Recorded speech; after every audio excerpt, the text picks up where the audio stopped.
এক দেশে ছিল সুন্দর একটি রাজ্য, সুবর্ণপুর। সেই রাজ্যে থাকতেন দয়ালু রাজা, রানী আর তাদের একমাত্র মেয়ে রাজকুমারী অরুণা। একদিন হঠাৎ করে রাজ্যের কাছে বড় জঙ্গলে অদ্ভুত ঘটনা ঘটতে শুরু করল।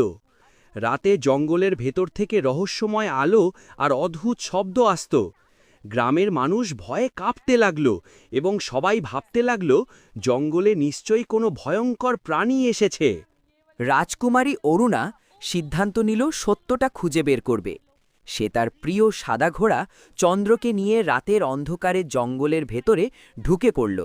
জঙ্গলের গভীরে গিয়ে অরুণা অবাক হয়ে দেখল একটি ছোট ড্র্যাগন বসে কাঁদছে।